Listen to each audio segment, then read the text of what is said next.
Automakers have gotten a reprieve from auto tariffs on Canada and Mexico. They've been given a 1-month exemption after expressing concerns that the 25% tariffs will have a negative impact on the industry. Canada, Mexico, and China have all imposed retaliatory tariffs on U.S. products. Economists say 70% of vehicles made in Canada and Mexico last year were sold in U.S. dealerships to American car buyers. And then we need to see the Canadians and Mexicans put long-lasting protections in to protect America. Not this, I'm doing a lot of work for the last 3 weeks. Give me a break. Despite the pause, Canadian Prime Minister Justin Trudeau says his country will not drop the retaliatory tariffs because President Trump was the one who started the trade war.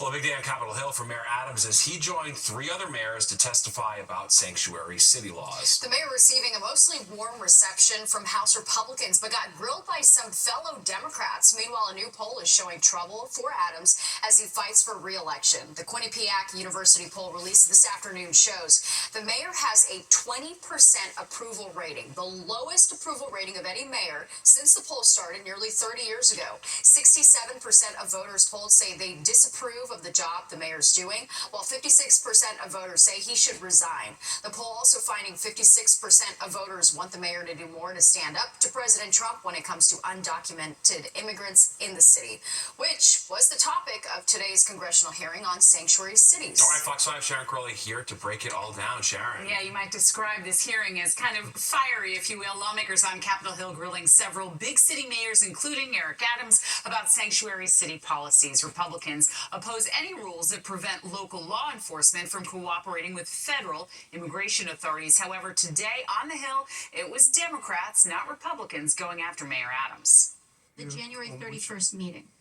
There was never any agreement, never any quid pro quo. Mayor Adams defending himself against sharp questioning by fellow Democrats in Washington, D.C. Republicans calling on the big city mayors of Boston, Chicago, Denver, and New York to answer questions about their sanctuary city policies. But when it came time to question Mayor Adams, Democrats only wanted to know if Adams had cut a deal with President Trump to get his corruption case dismissed in exchange for cooperating with ICE.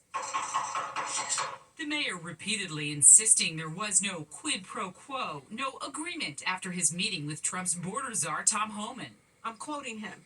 If he doesn't come through, I'll be in his office, up his butt, sorry, Chairman, saying where the hell is the agreement we came to, end of quote. You're accusing the Trump administration for lying? Or, did they lie? What agreement did they're lying then? Mr. Homeland and I both agree we would fight dangerous criminals, and we never had any conversation about my case. While the mayor was testifying in D.C., immigration advocates gathering on the steps of City Hall demanding more protections for immigrants. After his testimony, Mayor Adams insisting that while federal funds are drying up, migrants will still get help here in New York City. I have an obligation and responsibility for every New Yorker to receive the services and care that they deserve. Well, during the mayor's testimony today, he said the influx of migrants to New York City has cost the taxpayers here $6.9 billion. That's billion. Money he says could have been used to improve city schools, and he added that New Yorkers are still feeling the long-term impact of that cost. Natasha and Steve? Yeah, pretty fascinating day for sure. Thanks, Sharon. And breaking news in New York City politics after much speculation, it's official. Council Speaker Adrienne Adams is going to enter the Democratic primary for mayor.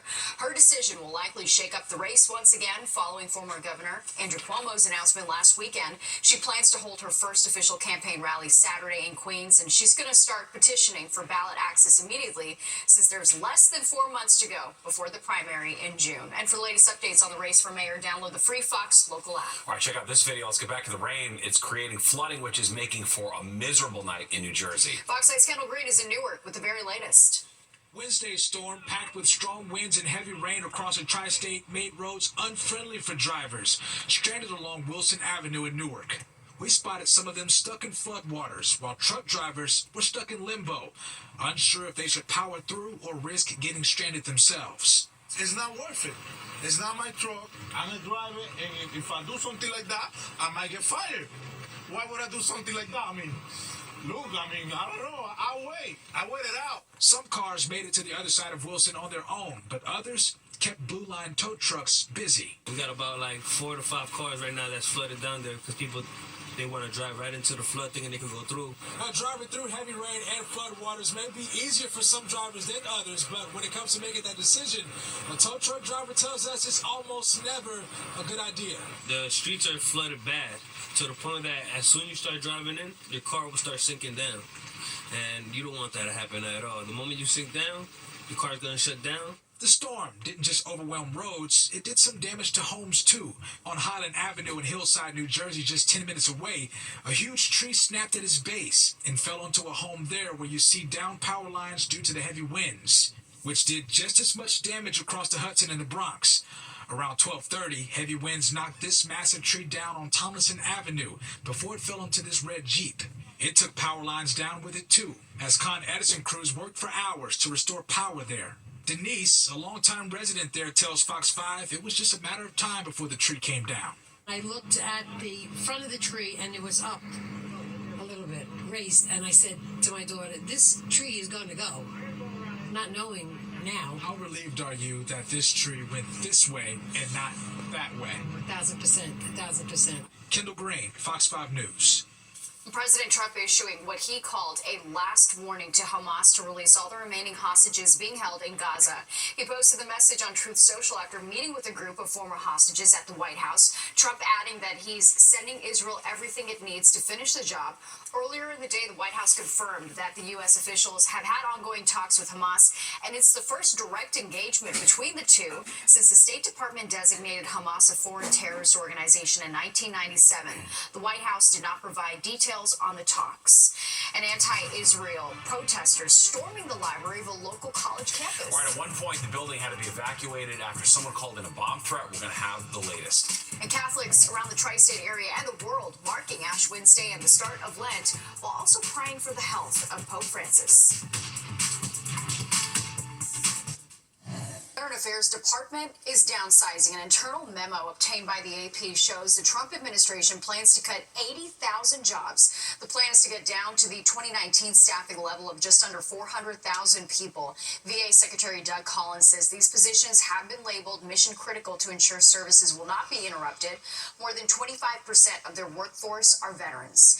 And the Supreme Court has rejected the Trump administration's push to freeze almost $2 billion in foreign aid. In a 5-4 vote, the court rejected an appeal to a U.S. district judge's earlier ruling.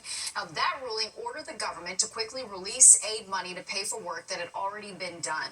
But the court told the judge that his order needed more clarity. There will be another hearing tomorrow to consider a more lasting pause. A local coffee shop that employs adults with disabilities is sending a message to Washington. All right, they want to ensure that certain programs continue to be funded. Fox 5's Richard Giacobis has the story from Sleepy Hollow. For 32-year-old Susie Juarez, her part-time job at Sleepy Coffee 2 is what keeps her going. I live paycheck to paycheck, and the funding that she gets for the services, I will have to use my money out of pocket to pay for those kind of services, and that will really be difficult for us. And with mom Elvira coaching her through each step, she can't help but wonder if her daughter's fundamental rights could be in jeopardy. And I'm worried that all these services can be taken away, and she depends greatly in these services. Susie has autism and not only holds down a part-time job, but receives Social Security and Medicaid assistance from New York State and the federal government. Mom and daughter join fellow parents and children, along with advocates inside this coffee shop in Sleepy Hollow on this Spread the Word Inclusion Day to rally against the Trump administration's proposed budget cuts to vital federal programs. Kim Kazmarek owns Sleepy Coffee 2 and says she fears for the nearly 24 disabled adults she employs. I agree. I have to be very careful of how much money they can make because that could affect their benefits.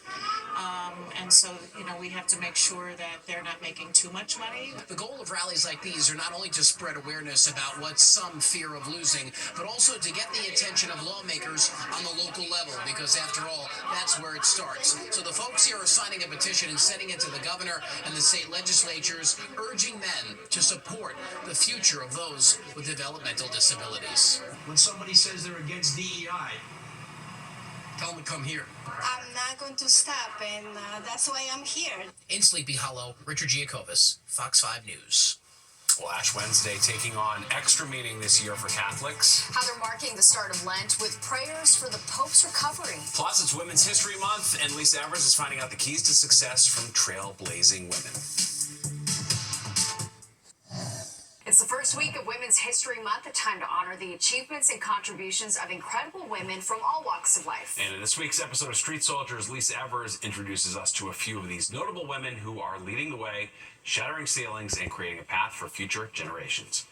Women today are getting more well-deserved recognition for their achievements than ever before, earning prestigious awards and taking leadership roles in education and human rights. They're also bringing attention and understanding to cultural experiences that remained hidden for years.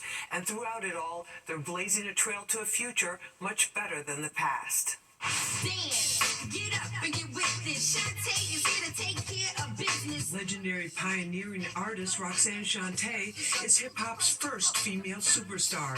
She was honored at the 2025 Grammys with a Lifetime Achievement Award, becoming the first solo female rap artist to receive the prestigious recognition.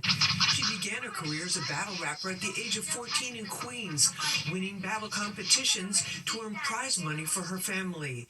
The Netflix biopic Roxanne brought the story of her extraordinary talent and success in entertainment and in overcoming life's challenges to millions of fans around the world.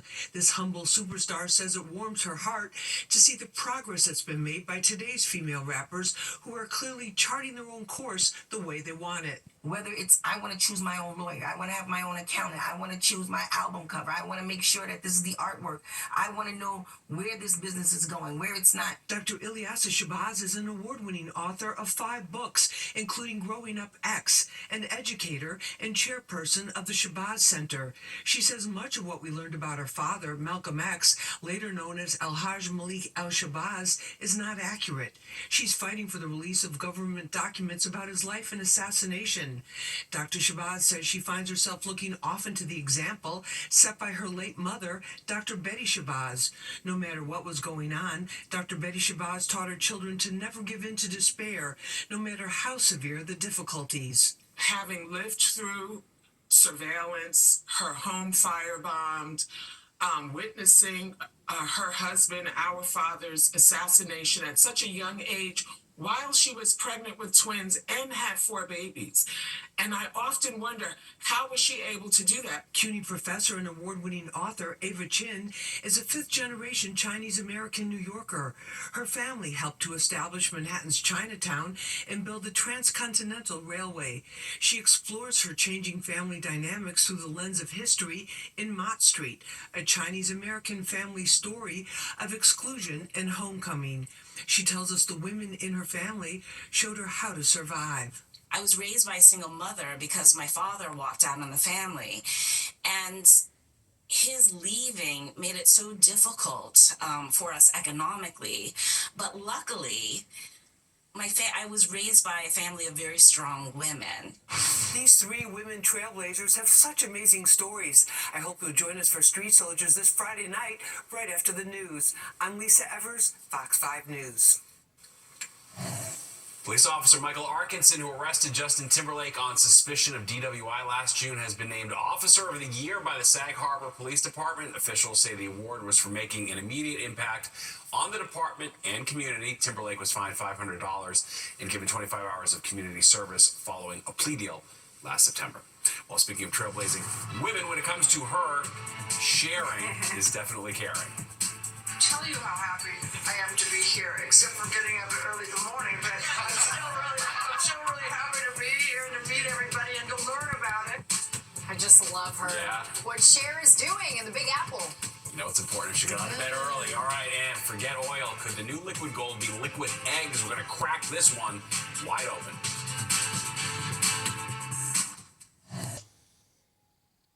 You're watching the 10 o'clock news. Catholics Catholics around the world marking Ash Wednesday as Pope Francis is still in the hospital with double pneumonia. The Vatican saying the 88-year-old pontiff has increased his physical therapy and his condition remains stable. The Pope also marking the start of Lent by receiving ashes on his forehead. All right, and on this Ash Wednesday, the health of Pope Francis, of course, was on the minds of the faithful. Fox 5 Sharon Crowley has more from St. Patrick's Cathedral. This Ash Wednesday, as Lent begins, Catholics here at St. Patrick's Cathedral are expressing their thoughts and prayers for Pope Francis. We're all keeping him in our prayers, and we certainly know that God's will be done during this Lenten season especially. So I think prayer is what we have to lift everybody up. I love Pope Francis. We wish him the best, and our prayers are with him. We're Italian, so we love him. And what are your thoughts for him on this day as we start? Praying for everyone. Pope Francis is being treated for pneumonia in both of his lungs. The Holy Father and leader of the Roman Catholic Church has been in the hospital in Rome since Valentine's Day. Tourists from Italy here in New York City this Ash Wednesday are also sharing their thoughts about the pontiff. The Pope is not feeling well. I obviously, because I'm from Italy and I'm Christian, I hope that it would be better in these days. And we hope because this week is so important for our religion. Pope Francis is 88 and suffers from chronic lung problems. He had part of one of his lungs removed as a young man. The Vatican says the Pope was not able to participate in Ash Wednesday services. This is a time of penance for Catholics as they prepare for Easter. This year, the faithful are also praying for the Pope's health. Our prayers and our thoughts are definitely with him. I know it's a difficult time, and we love and adore him. And of course, we're all here gathered today in our Catholic faith. So all we can do really is pray for him and just pray for the best and that he recovers quickly. At St. Patrick's Cathedral, Sharon Crowley, Fox 5 News. Well, turning back to the storms across our area, it's impacting service into and out of Penn Station. NJ Transit was reporting delays of up to 2 hours earlier tonight because of weather-related power issues in one of Amtrak's tunnels. Right now, delays are up to 60 minutes. We talked to a woman who was on her way to see a Broadway show, and she's been stranded on one of the trains for hours. And you get to just feel a little claustrophobic because you can't get off the trains. And just the fact that the kids went and tried to use the bathroom and they were unable to find one that was on that. And I'm like, well, this is ridiculous. You can't keep us on this train and not give us access to facilities. That is miserable, yeah. The woman said the emergency call button to get in touch with conductors also wasn't working. NJ Transit tells us they're looking into her claims. New tonight, a former Nassau County police detective accused of moonlighting with the mob, convicted of lying to the FBI. Prosecutors say a Brooklyn federal jury found Hector Rosario guilty of making false statements to agents about his work for the Bonanno crime family. He was acquitted of obstruction of justice. Rosario was fired from the department after being indicted back in 2022. He faces up to 5 years in prison when sentenced. Well, Fox 5 is watching your wallet tonight, and eggflation is forcing some bodega owners to get creative. Teresa Priolo shows us how they may be switching to liquid eggs to keep prices down. In a few short minutes, this will turn into this. A bacon, egg, and cheese on a round roll, the kind of breakfast you crave from your local bodega. But little did you know, these eggs are coming from a cardboard container, not a traditional styrofoam carton. It's all due to soaring egg prices nationally. We used to sell it for $2.99 before, and then $4.99, and now it's crazy. I sell it for $12.99, the carton of 12 eggs. It's very crazy. Barbara Moretta has owned the O&B Bodega in Washington Heights for a decade. She's seen the prices fluctuate, but not like this. It's why she's turning to liquid eggs. While everyone in the city is bringing their prices up, including restaurants, we figured out a way how to bring the price down and give them a good quality sandwich. Fernando Mateo represents the United Bodegas of America. He put out the call today, make the switch to save your bottom line. Liquid eggs cost about $8 a container, while shelled eggs cost $12 or more. We call them the golden eggs because they cost like gold. You know, it's a commodity right now. People are fighting for eggs, and that's unacceptable. Bodegas are a community lifeline. They support the communities they serve. Barbara says she sells about 50 egg sandwiches a day. Now with liquid eggs, she's passing the savings on to her community. Bacon, egg, and cheese on the roll. We have the price for $6. Now with the liquid eggs, we're gonna raise lower the price, $4.99. So it's $1 difference. So far, the liquid eggs seem to be working out just fine. But Barbara says it would have to cost her less than $5 a carton here in the city for her to go back to using just regular eggs. In Washington Heights, Teresa Priolo, Fox 5 News. Sign of the times for sure. I know, it's getting tough out there. Well, excitement is building for the 2026 FIFA World Cup. That's right. Some of the host cities will have their own theme music, including the New York, New Jersey area. Let's take a listen.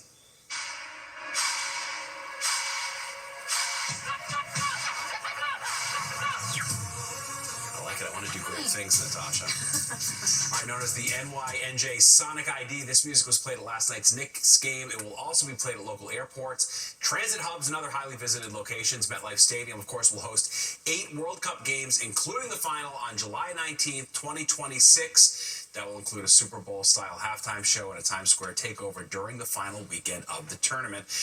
And be sure to tune in to Good Day New York tomorrow morning. FIFA President Gianni Infantino will be live in studio to talk about next year's World Cup, as well as this summer's Club World Cup, which is also being held in the U.S. And remember, Fox 5 is your home for the 2026 FIFA World Cup. Look for updates and features leading up to the big event next summer.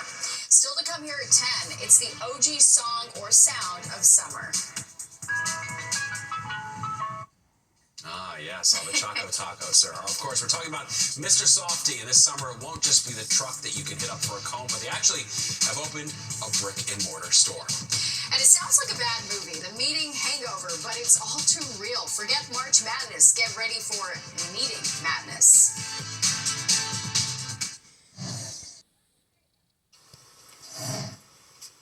Mr. Softy without wheels, the soft serve stalwart now has a brick-and-mortar location. Fox 8's Jody Goldberg grabbed a cone and headed to East Islip to check it out. One of New York's most iconic jingles has always been heard on the road. Just listening to the bells come with the truck. We would run out there like little kids. Welcome to Mr. Softy. Come back and pizza. Now Mr. Softy has traded his truck for a standalone storefront in East Islip, the first of its kind in New York. And of course, the soundtrack on repeat is unmistakable as Jimmy Ilias serves up the timeless Frozen favorites. Everybody loves Mr. Softy, you know? Everybody has a memory for Mr. Softy. And what's even cooler about this store, they have pistachio and strawberry soft serve that's not available on the truck. They also have scooped ice cream as well as bubble waffle cones that are as delicious as they look. They have special ingredients, and their mix is really good. The taste. It's definitely the taste. The new Mr. Softy store owner has been dishing up ice cream from his Mr. Softy trucks for nearly 2 decades. If you work in this country hard, the dream is impossible. It's all in the family. Jimmy's son Emin works behind the counter as his manager. Ever since I knew how to drive, he put me in a truck. And while Jimmy still has 4 trucks on Long Island, he says there are key differences from being on the move to being on the go. His new storefront allows him to sell ice cream year-round. This store, everything is when you put something here, it stay here. And the trucks, when you put something, it's moving. Serving scoops and sprinkles with a smile. In East Islip, Long Island, Jody Goldberg, Fox 5 News. That sounds so much. I drove an ice cream truck this summer before my senior year in college. Yeah, when I turned 21. It was amazing. We literally plugged it into the house to keep it cold at night. That's so fun. Yeah, so a lot of Choco Tacos, etc., etc. Good times. Summer of '96. All right. Well, we've all been in them. Meetings that drag on forever and leave you feeling exhausted. Maybe even hung over at the thought of having to implement what you just spent hours talking about. How to spot the signs you're suffering from a bad meeting hangover. All right, at first it was Long Island's turn. Now it's New Jersey. Steven Spielberg about to film scenes for his latest movie in the Garden State. All right, hangovers aren't just for the morning after a late night out anymore. Yeah, it turns out you can get them at work after a meeting that drags on and leaves you frustrated and exhausted. Fox 6's Richard G. Kovis introduces us to the concept of meeting hangovers. For Melissa Siafi, her 9-to-5 Monday through Friday work-from-home job may sound like a dream. Well, it is, until her calendar starts getting filled up. a couple years ago where I would have maybe 2 or 3 virtual meetings a day. Now I have upwards of 5 and 6 meetings a day. Melissa works in hospital administration and says she spends hours of her day on meeting after meeting. So many meetings that Melissa finds herself becoming unproductive. So some of my projects that we're working on could be a 2-hour meeting. That's a huge chunk of time during the day that you're already thinking of the other meetings that you have to prep for and then do meeting notes for and actually do the work that you committed to doing in the meetings. A new study from Harvard Business reveals that Melissa and about 90% of employees surveyed in this review are experiencing something called meeting hangovers, a bad meeting that doesn't necessarily end when you log off Zoom. Typically, it's because you feel like your time was tremendously wasted, and that frustration results in a loss of productivity following the meeting. So how bad is it? Research reveals that more than a quarter of those surveyed had lingering negative effects post-meeting. Some of the most common causes include topic irrelevance, lack of clear agenda, poor time management, and lack of actionable outcomes. When a meeting is exceptionally well done and relevant and meaningful, that instead of being a place of drain, it actually becomes a place of gain. So instead of, say, for example, a weekly meeting, spreading it out to bi-weekly or even monthly so that it gives team members more time to prepare and that the meeting could be more fruitful and productive for everyone. Experts say the secret to keeping your sanity on all those meetings throughout the work week is to maybe vent your frustrations, talk to your colleague who's on those meetings as well, maybe suggest shortening the meetings or make them less frequent. Richard Giacovas, Fox 5 News. I don't know if I like that advice. I would just say, put it in an email. No more meetings. Put it in an email. No paper trail. I'm not putting nothing in it. No, don't put your grievances in an email. I'm saying putting the meeting content in an email. You know what I mean? Like, it could just be an email. That can lead its own problems, though. Yes. Who knows? All right. You know, you just have to have some meetings at work. I like to complain about the weather tonight, though. That's safer, too. It is safe. It's a safe place. Get in line.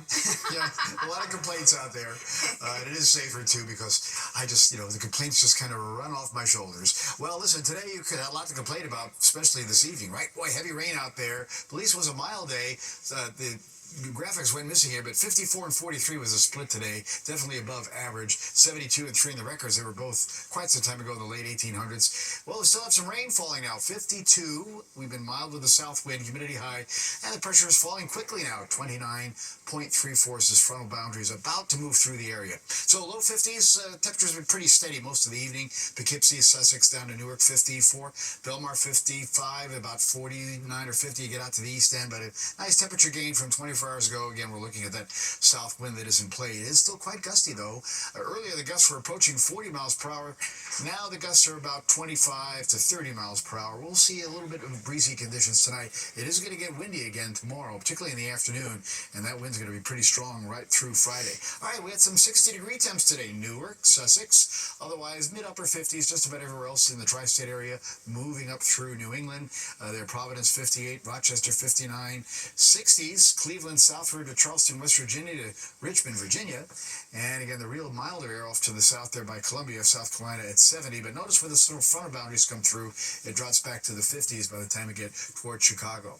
All right, here's another wedge of heavy rain, and that is again coming now out of Nassau and Suffolk County, heading up towards southwest Connecticut. And you look at the wide view here, still a couple of showers and storms. See a couple of little lightning strikes there going on.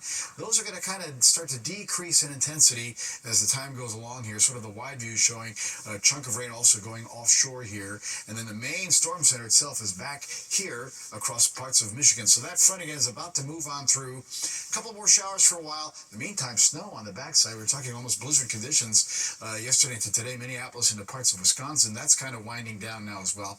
Once this system moves by, it's going to be an extended period of dry weather, and temperatures pretty comfortable still for really this time of the year. Overnight, we're going to kind of hold in the upper 40s to about 50.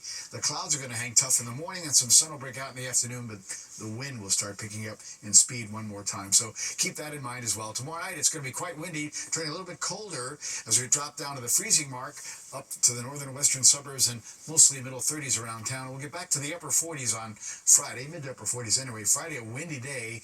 And again, we'll have a lot of sunshine coming into the picture as we head on into Friday. Speaking of the winds, look at by later tomorrow. Again, those winds are going to really crank tomorrow night, gusting 30, 35, 40 miles per hour. Here's Friday morning, same kind of deal. And you saw again a couple of 40-mile-per-hour wind gusts will continue as we head on into Friday. All right, tonight going down to 48. And again, we talk mid 40s, upper 40s in most of the suburbs there. As tomorrow will feature clouds, then some sun. Again, that sun will take till about late morning to break out. Wind increasing again in the afternoon. The high at 55. All right, windy Friday at 50, a little breezy Saturday at 46. But again, it's pretty decent weather after that. Staying in the 40s Sunday, jumping to the 50s Monday, jumping into the 60s of all things, Tuesday and Wednesday. Steve? That looks good. All right, thanks, Nick. Well, if you fly first class out of LaGuardia, Delta, that is, you may be able to enjoy some Shake Shack aboard your next flight. The airline and restaurant teamed up late last year to offer Shake Shack burgers on flights out of Boston, and it was such a hit. Now the partnership has expanded to flights out of LaGuardia, as well as airports in Atlanta, Los Angeles, and Seattle. First-class passengers traveling more than 900 miles can get a Shake Shack burger, a Caesar salad, and a brownie on their flight. It's called balance, Steve. Yeah, there you go. Balance. I love that Caesar salad. Gotta make it healthy. All right, well, an icon cheering up the city today. And you know the volunteers and staff at God's Love We Deliver wish they could turn back to the time to relive it all.